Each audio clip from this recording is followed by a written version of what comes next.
donne des envies d'ailleurs et parfois de Polynésie. Les guides de voyage figurent toujours en bonne place dans les rayons des grandes librairies. Dans les coulisses, ces rédacteurs parcourent le monde pour repérer les bonnes adresses qu'ils conseilleront à leurs lecteurs. C'est le travail que mène actuellement Laurent Bosquero, qui œuvre pour le compte de l'un des plus célèbres guides de voyage. Il est actuellement au Fénois car la nouvelle édition sur la Polynésie doit paraître dans un peu plus de 2 mois. Jean-Baptiste Calvas l'a suivi sur le terrain le temps d'une matinée. Regardez. Laurent n'est pas un touriste comme les autres. Lui est payé pour voyager. Son métier, rédacteur pour le compte d'un célèbre guide de voyage de métropole. Depuis plusieurs semaines, il sillonne les archipels, jonglant entre hôtels, restaurants et prestataires touristiques, à la recherche de tout ce qui peut intéresser ses lecteurs. Car tous les 2 ans, le guide doit être mis à jour. L'idée, c'est d'actualiser notre édition de notre base de données, de valider si les établissements qu'on avait déjà référencés sont toujours dans la course, et puis dénicher de nouvelles adresses qui correspondent un petit peu plus aujourd'hui à des tendances d'expérience, nature, de découverte un peu aussi d'établissements qui font attention au respect de l'environnement. On fait vraiment attention à ça aujourd'hui. Ce matin, Laurent a un rendez-vous dans une savonnerie de Paea. Outre acheter des produits de qualité made in Tahiti, il est aussi possible de visiter les lieux.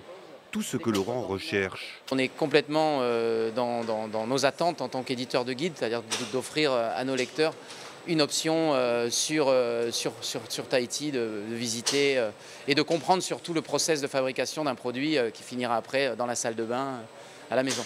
Pour l'entreprise de Paea, figurer dans ce guide qui référence 5 millions de bonnes adresses dans le monde, ça ne peut être que positif. Ça permet de toucher beaucoup de gens à l'étranger. Et donc ils seront aptes à ouvrir le petit magazine et à feuilleter et puis voir s'ils viennent à Tahiti, venir pourquoi pas nous rendre visite. Ce ne sera pas peut-être des grosses quantités, beaucoup de gens, mais si on touche déjà quelques personnes, ça serait déjà bien. Laurent enchaîne ensuite avec la visite d'un hôtel de la côte ouest. Il inspecte les chambres, mais s'intéresse aussi aux activités proposées, dont les activités nautiques. Ici, on était déjà présent dans le précédent guide. Et le résultat s'est fait sentir. Ça apporte beaucoup de clientèle pour le centre d'activité nautique.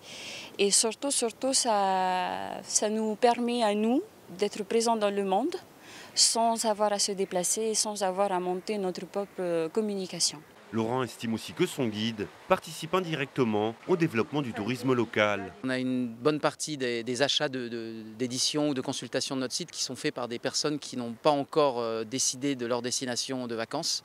Donc on est quelque part un moteur aussi économique touristique à ce niveau-là. Il y a quand même un joli développement sur la destination, notamment avec les efforts au niveau de l'aérien. Donc ce n'est plus une destination uniquement réservée à une élite ou à des gens à fort budget. Tout le monde aujourd'hui peut s'organiser pour venir en Polynésie et ça c'est une super nouvelle. Le nouveau guide sur la Polynésie paraîtra le 1er avril pour un tirage de 20 000 exemplaires. Une édition qui se voudra relookée et interactive.